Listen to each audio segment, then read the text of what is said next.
Hello everyone, Joseph Dunphy here, and this is your weekly Grass10 grazing management update on the dairy edge.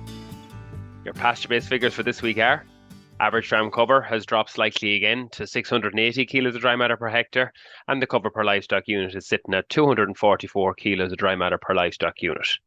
Growth for the time of the year is quite positive, with 28 kilos of dry matter per hectare recorded over the last 7 days, and demand has dropped to 25 kilos of dry matter per hectare. Pre-grazing yield is still sitting at 1,580 kilos of dry matter per hectare, and the grass has been reduced to 10 kilos, with 4 kilos of meal and 4 kilos of silage in the diet currently. Dry matter percentages for the last 7 days: 12% was recorded in Moore Park, County Cork, 14% in Oak Park, County Carlow, and 13% in Athenry, County Galway. Your predicted grass growth, rainfall, and soil temperatures for the coming 7 days. With cooler weather on the forecast, the predicted growth rates are to drop, with between 16 and 22 kilos of dry matter predicted for the vast majority of the country for the coming 7 days. Average soil temperatures are now between 10 and 11 degrees throughout the country. However, predicted rainfall amounts are very low for the coming 7 days, with only between 1 and 5 millimetres of rain expected for the vast majority of the country. As we go to air on the last day of October, the excellent grazing conditions and above average grass growth conditions that prevailed during October were very much welcome across Irish farms.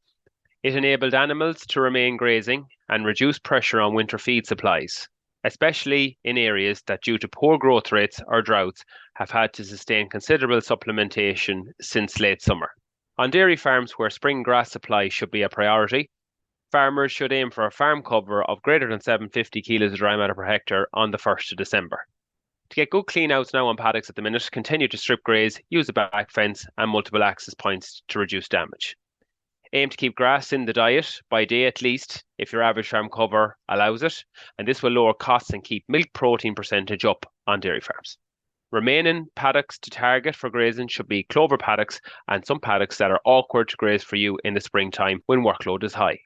November growth rates can be quite variable from farm to farm, and it's important to review your pasture-based data from the last number of years to see what growth rates were during November on your farm. This is important as it has an effect on the potential to graze in early November, whilst also protecting your 1st of December average farm cover target. For example, with growth rates of 10 kilos of dry matter per hectare per day during November on a farm, target an average farm cover between 500 to 550 kilos of dry matter per hectare in early November to achieve a closing cover of 750 kilos of dry matter plus on the 1st of December. It's also important to review your percentage grazed by completing an average farm cover on PastureBase. It's important to keep measuring weekly at this time of the year, as a week's grazing with low growth rates can have a big impact on reducing average farm cover.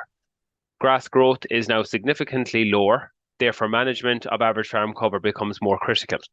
Average farm cover should take precedence over percentage graze from now on. If your farm is slightly behind target from your average farm cover, prioritise a paddock or two closed in early October for the springtime and do not graze now.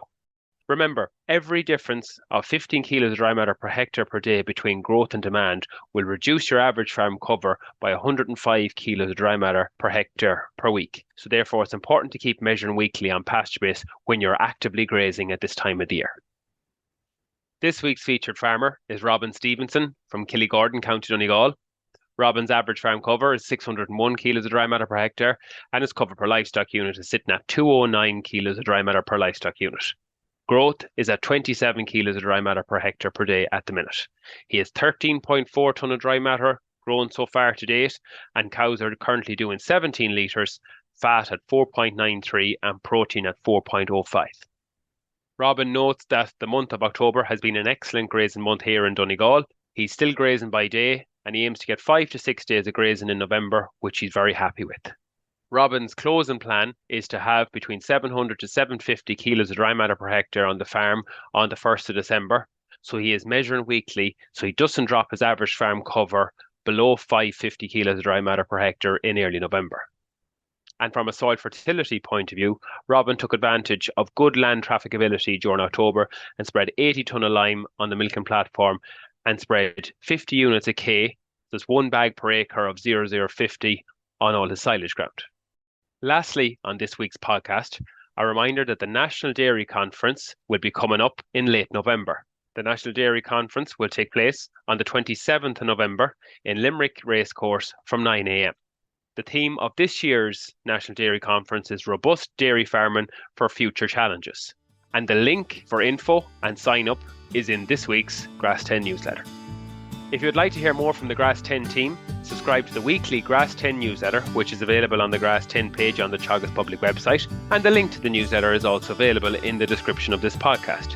We'd also like to thank the sponsors of the Grass10 campaign, AIB, Grassland Agro, Department of Agriculture, FBD, and the Farmers Journal. This has been your Grass10 update, and I'll talk to you all next week.